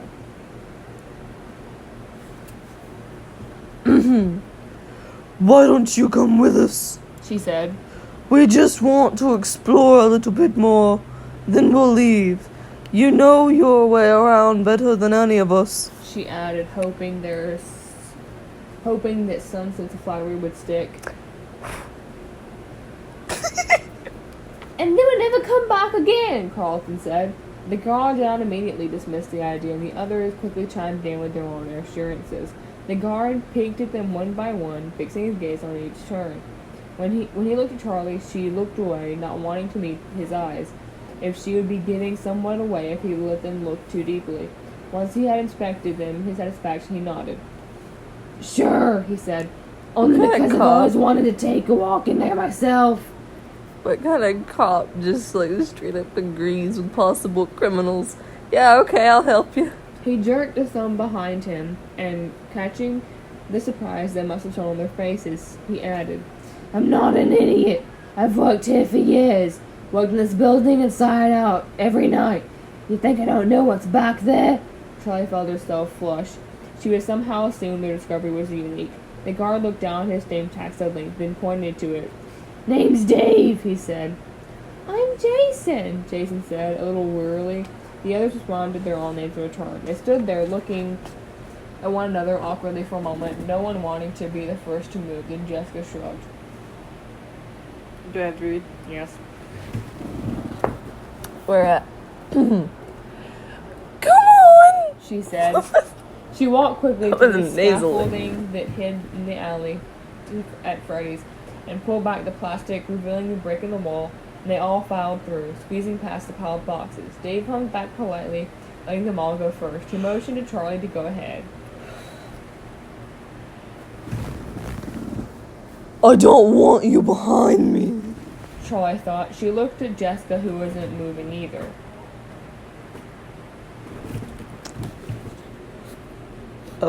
Please go ahead, Charlie said with an edge in her voice, and Dave ducked his head shyly and went. Charlie followed them, and Jessica tucked the plastic carefully back where it was, concealing their passing, even though there was no one left to catch them. As they made their way down they took the guy that was gonna catch him. As they made their way down the dank alley, Charlie touched her fingers to the brick wall, dragging their hand along as if to guide her. Memes. The flashlight seemed a little dimmer now, though she knew it could only be her imagination. They led the guards to a heavy wooden door shelf that hid the entrance, and Lamar, John, and Jessica dragged it out the way, revealing a door. But he just nodded if he had respected this all along. One by one, they entered the hall to the restaurant, and again Charlie lagged behind from the group. She caught up Carlton by the arm as he passed her. Biting her in the arm? No. Oh, what did you say then? She caught Carlton by the arm. Oh. Jessica or Charlie? That's Charlie, okay. Carlton! She whispered. Have you ever seen this guy? Hodgson shook his head. It's not that a small town. I don't know everybody. Charlie nodded absently, her eyes still on the newcomer as they made their way down the long hallway into Freddie's main dining room. She had invited the guard because it seemed like the only way to get back in, but now she was beginning to regret it. Letting a stranger into Freddie's was like letting him into her home, like giving something up. What happened to the restaurant, Lamar said, his tone careful, even forcing a friendliness he could not have felt. Why is it boarded up? And why is this mall abandoned anyways? His voice sounded thin and narrow in the hallway, a little muted. You don't know, Dave said. It's town needed money, jobs, revenue, things like that. The other thing, we've got a lot of space. So they decided to build a big mall, try and attach business, maybe even tourists. They built it up around where Freddie Fazbear's was. When it came time to use it, no one would leave the restaurant, you know, because of what happened. So someone had the bright idea of sealing the whole place up intact. Someone who had a sentimental attached to it, perhaps. I don't think they even tried to clear it out, but it wasn't enough. Something about the place spilled over into the rest of the building. Maybe right now, down to the soil. No one wanted to bring up their business here. Sometimes business owners, franchisers from the outside of town would come over and look at the place, but they never signed the papers. Said it just didn't feel right. I think I got an aurora, a mysterious energy, maybe, if you believe in that sort of thing. Dave wiggled his fingers in the air as though casting a spell. I don't believe in that sort of thing, Lamar said shortly, but the guard did not seem to notice his tone. To catch his own, he said. All I know is no one ever wanted their stores here, and they abandoned their construction before the building was even finished. Now nobody comes up here except kids wanting to screw around. And me, he added. With what sounded like pride. He must have felt possessive, Troy thought. The only one who had ever come here in the years and years, it must have felt like it belonged to him. The strange half-finished building, to him they must have been invaders. They came to the end of the hallway, and the space opened up before them. Jessica ran ahead to the control room beneath the stage, her flashlight bobbing merrily ahead of her. She disappeared for a moment, then hit the light switch, and all at once the room was warm and bright. Troy stopped, blinking in the sudden light. Dave brushed past her. As he did something caught her eye. There was a scar on his neck. Curved and ugly. The hickey gone wrong. Curved and ugly, almost a perfect half moon. The tissue was knotted and white. The cut made it must have been a deep one. Only a few feet away, Dave turned in a circle, taking in the restaurant awed. And as he did, Charlie noticed the scar had a twin, the same half moon on the same place on the other side of his neck. He shivered a little. The marks were too clean, too perfectly placed, they almost looked deliberate. The group fanned out. Carlson, for some reason, headed towards the kitchen. Jason wandered well towards the arcade. Be careful! Paula called after him, but she was already following Lamar to the control room to join Jessica. Charlie hung back, and John stayed with her. There was something different in the air, Charlie thought. It felt thinner, like she had to breathe deeper to get enough oxygen. Okay, so two things. A half moon looks like that. Mm-hmm. Second, how the fuck do you have two of them like that? I'm in a bear costume. From Freddy Fazbear's in Days of the Freddy's 3. I do a backflip.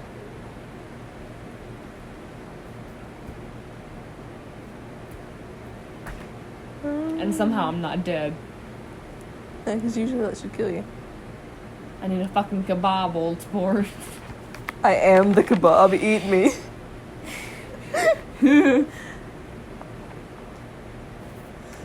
You have random messages I keep putting on your leg. Wait, what? Oh, listen, it's not just gay. I was like... It's just a guy. She told herself, but that was the problem. They had brought an outsider in with them. Now the restaurant felt less secure, no longer hidden away. Frays had been breached. Freddie Brian and Chica had begun to jerk in their stiff, single movements. Charlie looked at Dave, but he did not appear surprised. He's been here before. She thought. Then... Of course he's been here. The whole town used to come here back then. John motioned her on, and reluctantly she went with him to the control room. Dave tagged along behind them like a stray. In the booth, Jessica was hunched over, pressing buttons, and Lamar was studying the control board, trying to make sense of it. Dave peered intently over their shoulder, watching. He was nodding slightly to himself, wrapped up in some private calculation. When Jessica stepped back and stretched, he cleared his throat. He said, "Could I try?" He drew himself up a little, extending his arm graciously. Jessica and Lamar exchanged glances and shrugged. Jessica. Why not? Jessica said. They shuffled around so that he could reach the board, and he stared down it for a long moment without moving, then touched a short series of buttons. A hum rose from the speakers, a long, low tone that did not waver. I am proud of that. Can you read it? Like, at all? No. What is that, a duck? No! It's a chicken. Oh, okay. This cock-a-doodle-doo me. Woo! Oh, shit. Wait, no. I already read the Why Not. Okay, Jessica said, pointing to the monitors. Charlie was saw movement on the screen and backed out of the control room to look for herself. On stage, the animals were dancing, crudely, awkwardly, without grace or complexity. Charlie remembered. Hour and a half. But they were moving in sequence, not just one motion at a time. Charlie went back to the control room, but did not go beyond the door. The actual audio, of reading this, is 24 hours long. You have to sit through an entire fucking day of someone reading this. Like, our version, or? No, a version I saw on YouTube was 24 fucking hours. God, no. How did you do that? She snapped, not caring if it was rude. Dave raised his hand in the air. "Beginner's luck," he said. "I just pressed some buttons." They used to work there. I was the fucking co-founder. Right. Charlie said. She rubbed her temples. Can someone please turn off the speakers? Lamar darted forward and flipped the switch. Alright, think of Grandma. And the sound died. Despite the silence, Charlie felt if she could still hear it whining away inside her head. She closed her eyes for a moment. When she opened them, Jessica and Lamar had gone back to working the controls. But there... I'll have to show you the thing later, but it just went through my head. I'm not gonna be able to stop laughing for a bit. To working the controls, but there was a caution to their movements. They glanced at each other every few seconds and seeking reassurance. Charlotte looked at John, his arms were folded across his chest. His eyes were trained on the back of Dave's head. In the arcade, Carlton pressed some random buttons on a game console, knowing nothing would happen, then turned around, finding himself the subject of a 11-year-old resentful stare. "What?" he said. "I'm not a baby," Jason said. "You don't have to watch me." "What? Jason, I'm not watching you. I'm just hanging around with you. I'm not Marla. Go stick your tongue in an electric socket for all I care." He wagged his eyebrows comically, and Jason laughed. "Okay then, maybe I will," he said. He scanned the baseboard for a socket, briefly considering calling Carlton's bluff. When he glanced back, Carlton had already wandered off. Jason bit his lip and rocked on his heels, feeling foolish. After a moment, he went back to the drawings on the wall. There were too many drawings to pursue each one in turn, but Jason suspected he would not need to. As they had the night before, the drawings would come to him. They wanted to be found. All Jason had to do was look. The drawings in the arcade gave up nothing. They were just children's gory art faded with age. He went back out into the dining room, still hanging on the walls and scanning them, hunting for something that was more than crayon. "What are you up to, Jason?" Lamar was suddenly behind him. Jason turned around and studied him for a moment, considering. He liked Lamar, even if his friendliness could be traced easily into Marla. Lamar had bent down so his head was almost level with Jason, and Jason leaned towards him and whispered, This isn't the one, but it's still great. Name something that a rabbit might do in a magician's hat. Fly away.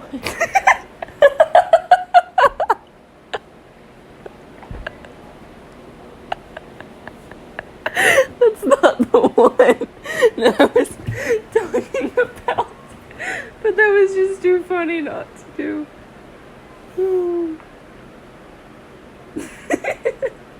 Lamar drew back for a moment, looking at a real alarm across his face, but it was fleeting. Jason bit his lip, whining, and Lamar grinned to him to reach out to pat him on his head. Okay, Jason, we'll get you the help you need. Better. In this bad economy, what might Santa have to do with one of his reindeers? Eat one. Family shouting, good answer. You stop high-fiving him.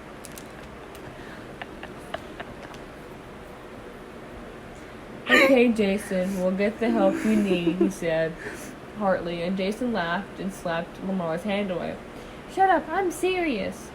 Jason was at a hint of sleepiness. Lamar patted his head and headed off. As soon as Lamar was a few feet away, Jason rolled his eyes.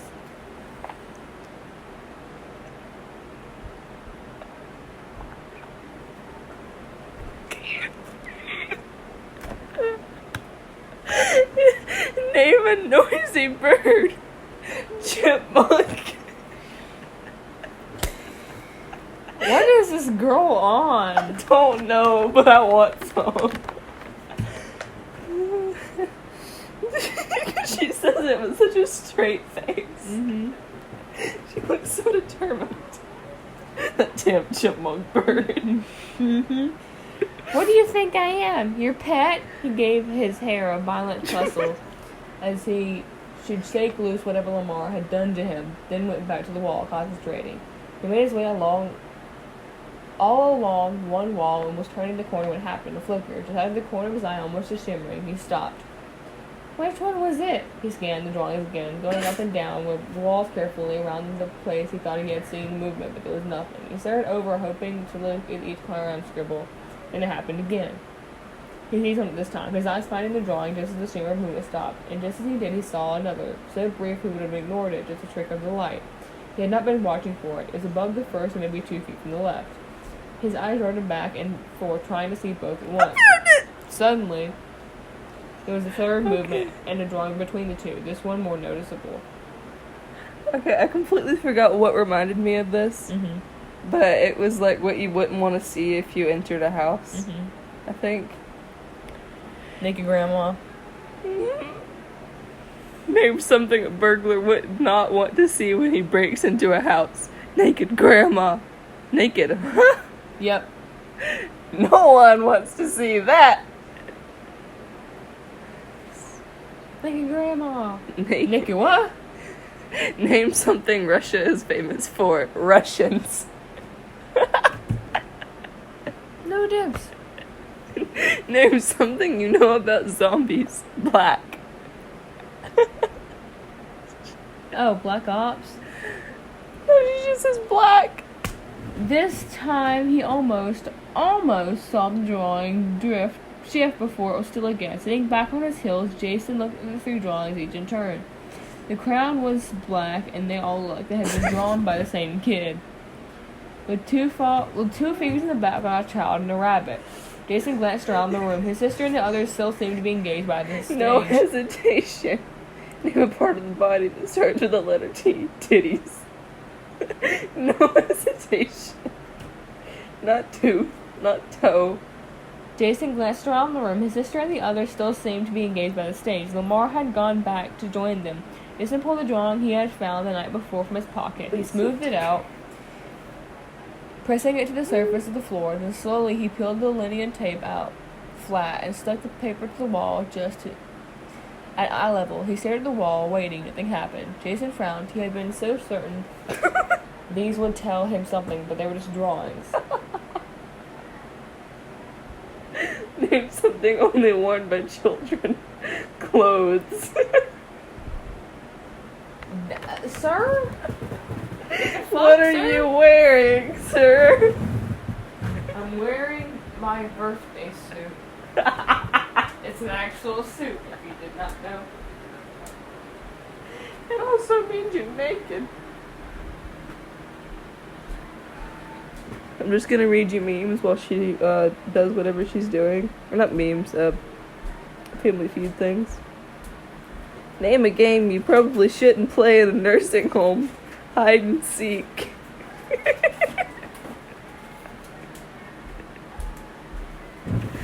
Tell me the last thing you stuck your finger in. My wife. Name something that gets passed around. A joint.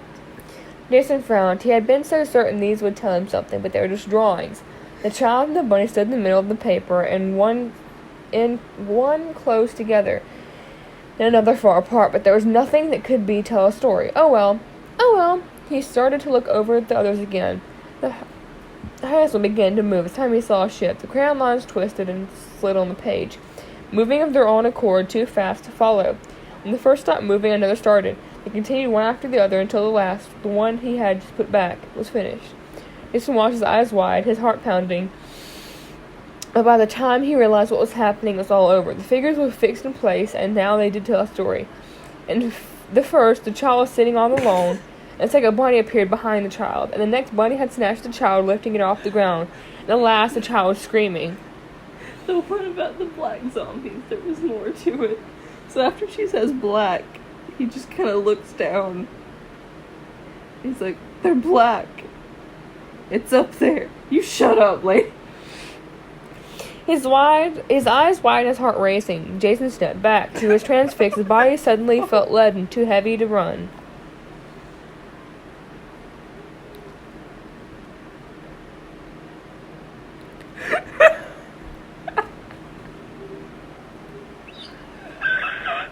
Oh my god.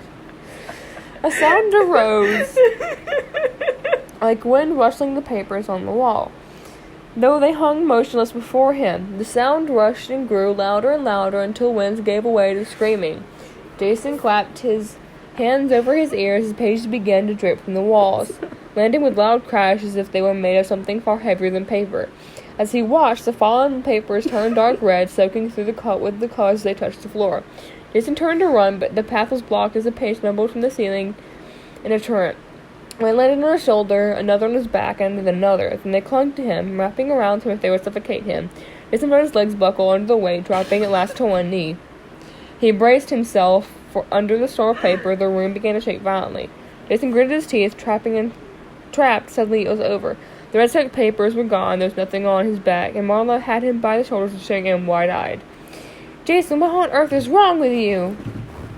Name a yellow fruit. Orange. The fuck? What are these people on? Jason scrambled to his feet, brushing himself off as he was covered by invisible insects. Name a vegetable you marinate. Grapes.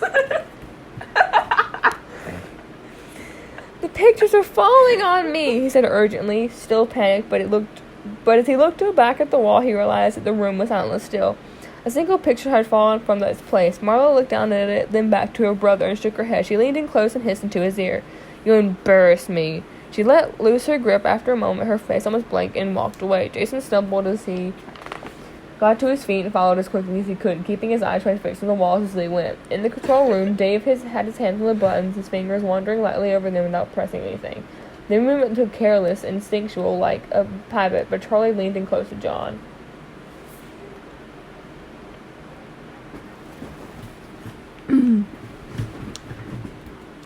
He's been here before, she whispered. Look at the way he touches the controls. What's that got to do with the hell he's been here before? Maybe he's just good with fucking computers, John offered, not sounding convinced. Jessica. Can you make them dance again? Jessica asked. Dave barely seemed to acknowledge the question. His mouth hung slightly open. He seemed to be staring at something none of them could see. In the bright lights, they could all see that his uniform was grubby and torn in places. His face poorly shaven, his eyes a little unfocused. He looked less like a guard than a vagrant. He looked at them all if he had wandered in ages ago, and they were newcomers. It took him a moment to register the question. Sure, let me see what I can do, he said. He smiled at her, his mouth askew, his eyes fixed a little too intent on her face, holding her gaze a little too long. Jessica swallowed slightly with instinctive repulsion, but she smiled back politely. Has anyone here ever heard of Willie the Pooh?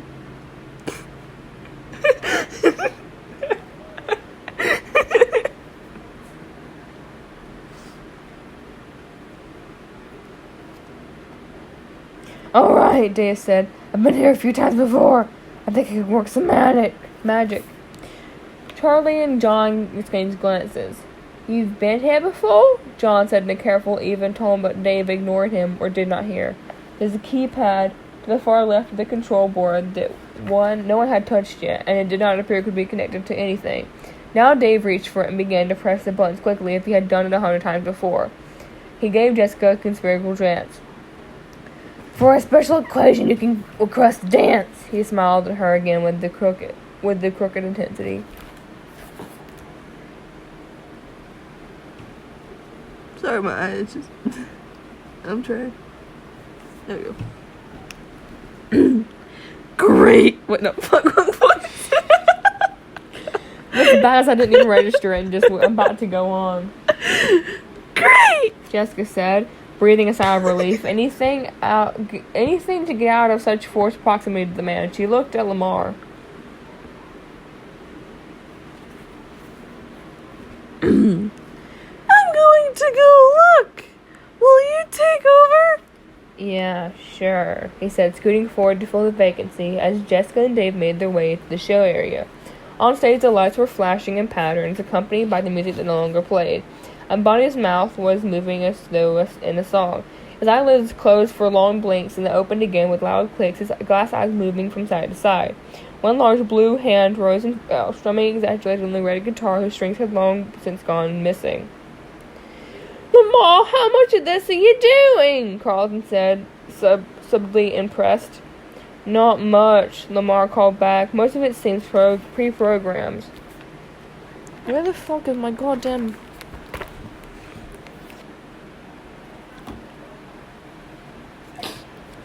Let me just whip it out real fast. Give me a second. I mean, oh my god, for fuck's sake, man. His name is Johnny Cena.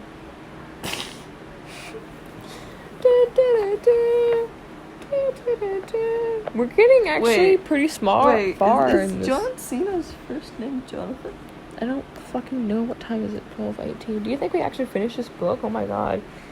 We've actually got pretty far. I'm surprised. I'm very happy. Well, I mean, we've been reading it with the occasional meme for almost 2 hours. Shut up, we can do this. I'm gonna go take this out of my hair and take a break and eat a freaking cracker.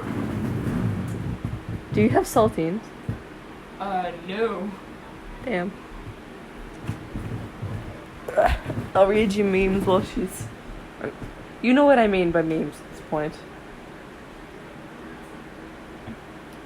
Something made of wool. Sheep.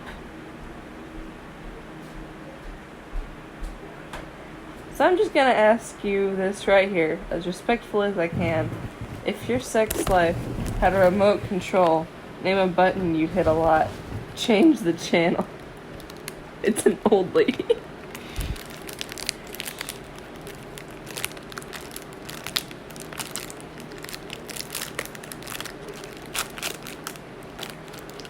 What might a blind date conveniently forget to mention about himself? He's blind.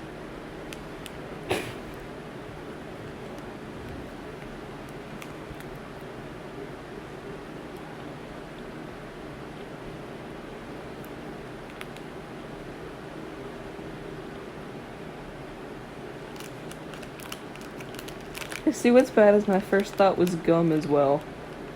You put it in your mouth, but you don't swallow. Oh. My first thought wasn't cum, it was gum. Mm-hmm. Because... I mean, pastor's wife just straight up goes sperm.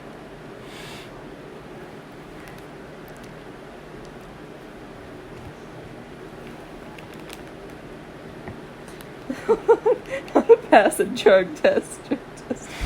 It's got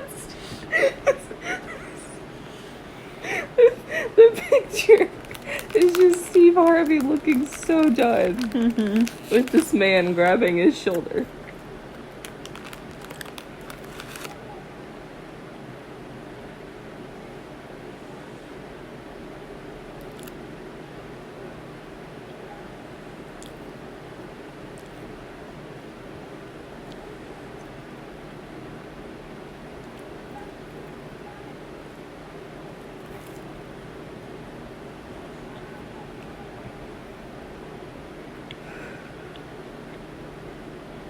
Name something a farmer's wife might accuse him of caring more about than her. His farm equipment. More specific. His hoe. That'd be me. That'd be me as a wife or a farmer. Or both. I can do both. I found the gerbil. What did her reaction afterwards?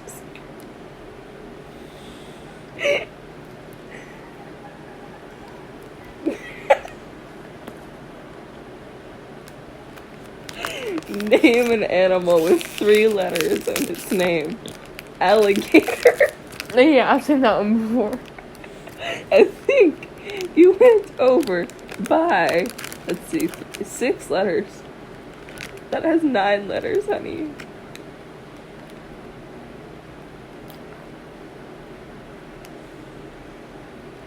Woo.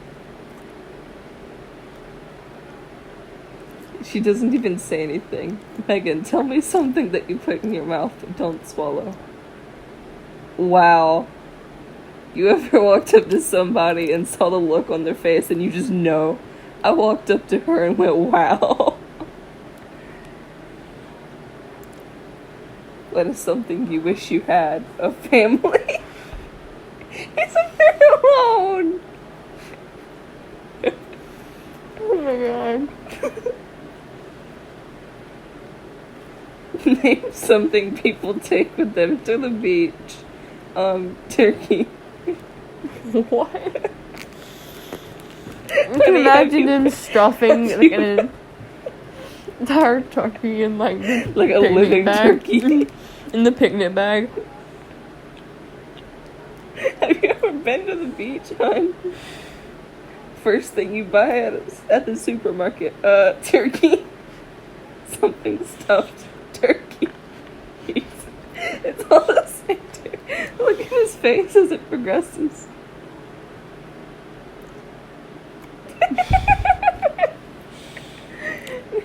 Name an animal whose legs are featured on a restaurant menu. Turkey. Panda Express.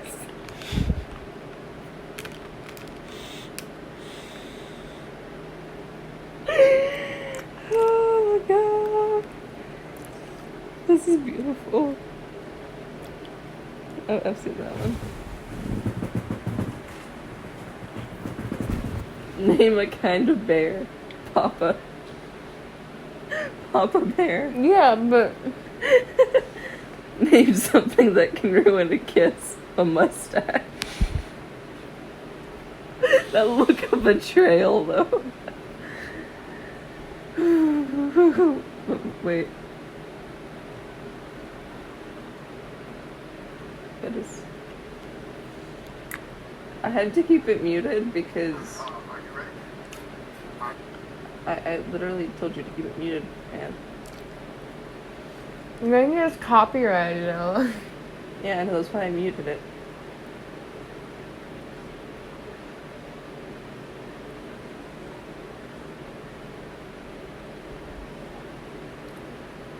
I'll pin it and look at it later.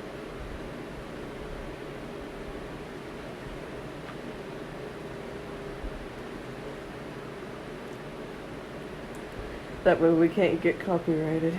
Name something that follows the word pork. You pine. Huh? He said pork. You pine. And then I think his response was, that has to be the best answer I've ever heard.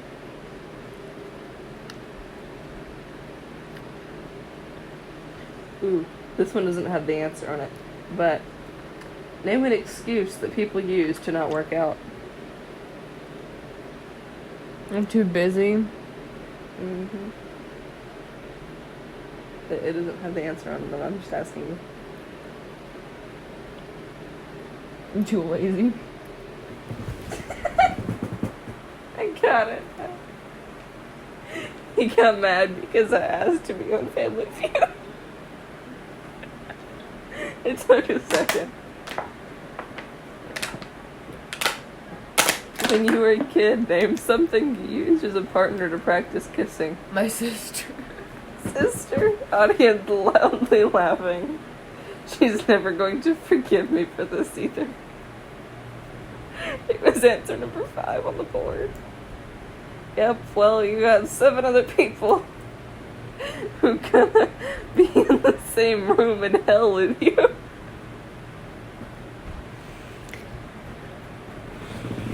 Yes. A dude in, like, I think his early 20s used a cooking term to describe your sex life. Ice cold.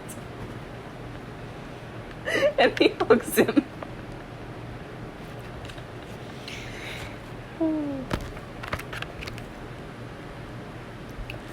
Bonnie turned to them, and Jessica startled as he seemed to look right at her. But he turned away just as quickly to face the front row of NBCs, lifting his head to sing.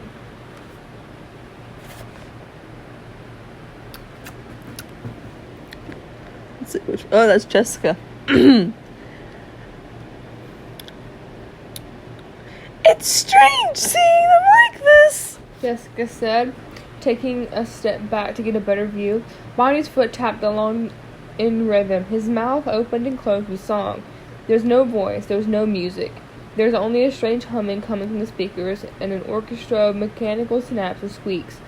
Bonnie sped up, strumming and tapping faster. His eyes suddenly seemed out of sync, looking left while his head went right, then rolling back to his head. Dave approached the stage with deliberate steps. "Nervous little fellow, aren't you?" He smiled, seemingly unbothered as the rabbit moved faster and faster. I don't even know what this is.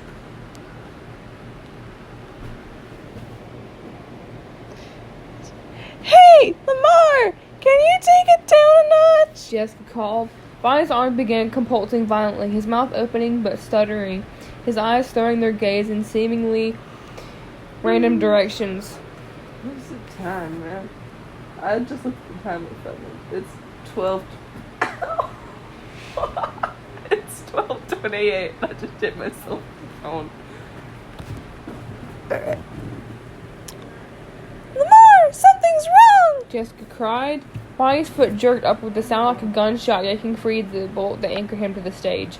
"Lamar!" Carlton climbed on the stage and hurried to Bonnie, trying to search the rabbit for an off button as he ducked its erratic swings. Oh fuck, that's not me. I'm getting it. Okay. Carlton! What was that? Carlton! Get down, you idiot! Jessica ran to the stage. Bonnie was moving too fast, out of control as if his program had a glitch. He was no longer Easy to have a glitch in a program. following the dance sequence they all remembered so well. He began to convulse and thrash. Carlton scrambled back, trying to get away, but Bonnie's arm broke away from the guitar, swinging out and hitting Carlton across his chest, knocking him off the stage. Landed on his back. At least now he's out of the way. And stayed down, gasping for breath. Lamar! Jessica shouted. Lamar, turn it off! "I don't know how," he yelled back. Are your is your family still awake? I think Mom's asleep. Ooh, I feel bad now. She can sleep through anything. Oh. It's like she walks in here 5 Jessica minutes now- later. Shut up! Jessica knelt down beside Carlton, looking helplessly at him. She tapped her shoulder instantly. Carlton, are you okay? Carlton, look at me! Carlton gave a small laugh that sounded like a cough, then grabbed her hand and pulled himself up to sit. "It's okay," he said. "He's got the wind knocked out of me." Jessica still looked worried. I just need a minute," he assured her, the words still coming out little wheezes.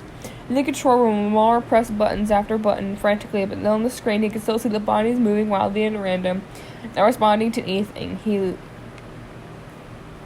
he did. Charlie rushed in, pushing him out of the way, but... See, there's an easy fix to this. It's called cut the power. But it only took her a second to see the buttons were powerless. She looked her eyes on Lamar for a second. For a moment. Charlie. We aren't in control. She thought. At once they rushed from behind the control room to help the others.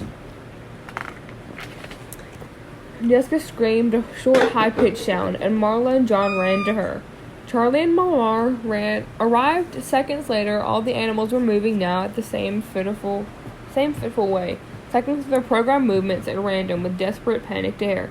Lights began to pulse, flickering rapidly on and off. The stage lights did the same, the colors appearing and disappearing so that the whole space was washed first in bright gold, then a sickly green, then a bruised and vicious purple.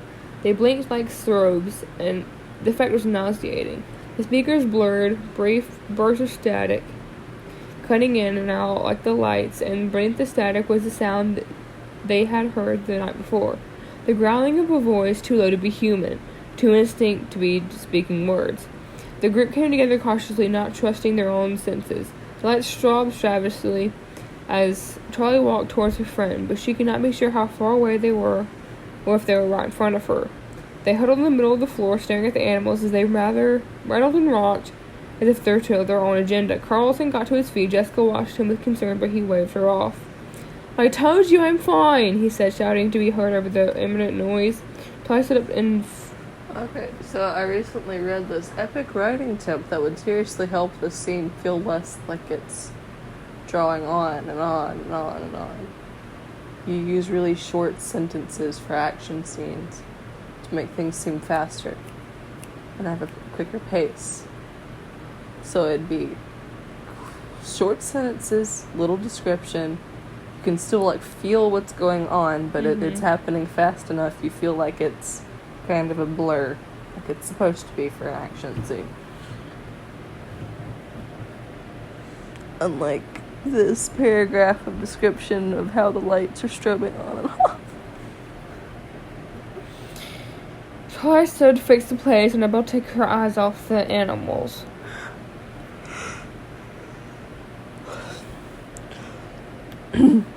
They're trying to get away, she thought. It was a child's thought, as she tried to dismiss it, but it clung as she watched them, scarcely noticing the fitful flickering of the light and sound. The animatronic creatures didn't look like they were glitching. Their movements seemed not mechanical, but hysterical, like there was something they desperately needed to do, but horribly but couldn't. "Where's Dave?" John said suddenly. Charlie met his eyes, but there was a rising dread. Oh no. They all looked around, but the car was nowhere in sight. We have to find him, Charlie said. "He probably left already. Who cares?" Marla said. Her voice was high and frightened. "I'm not worried about him," she said grimly. She turned to John. "Come on," she said, setting off towards the hallway to the right of the stage. He glanced at the rest of the group over his shoulder, then followed Charlie at a brisk pace. Jessica? We should find the other control room and see if we can... What, brain? Stop all this from there! Jessica said crisply, taking charge. "You and Jason go look for Dave," she told Marla. Oh, fuck, that's not me. Is that Charlie or Jessica? Jessica. Okay. You and Jason go look for Dave, she told Marla. I tried to combine Dave and Marla. "I'll go with them," Lamar said quickly. "Control room?" Carlton said, looking at Jessica. Whoa, that was bad.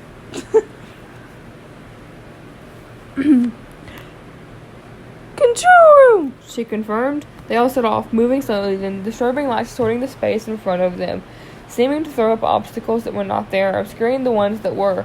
The effect was disorienting and constantly stiffening maze of light and noise.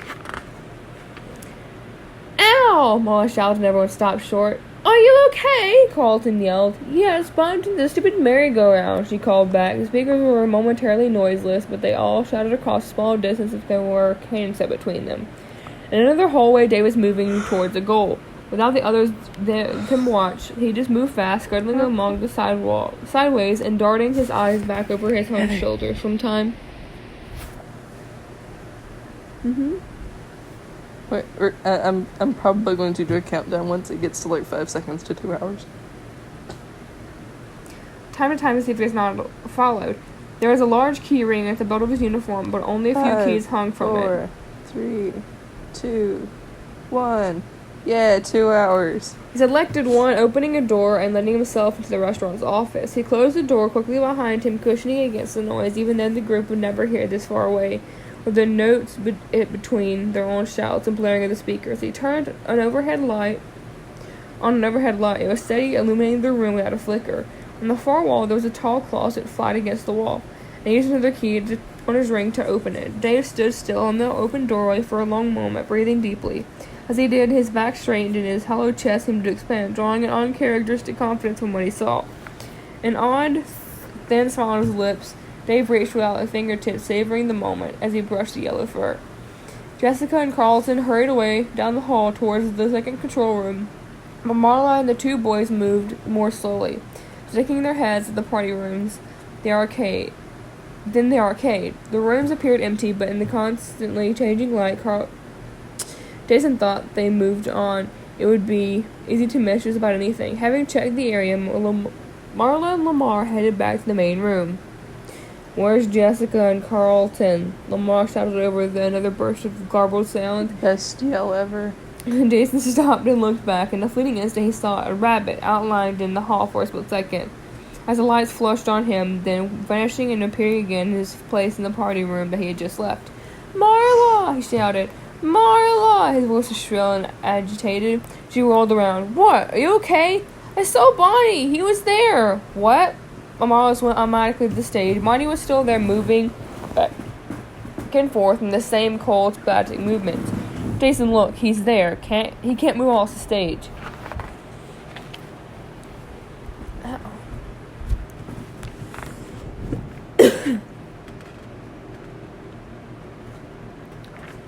I think I just died. I think we both have. I'm exhausted, man. We're stopping for now.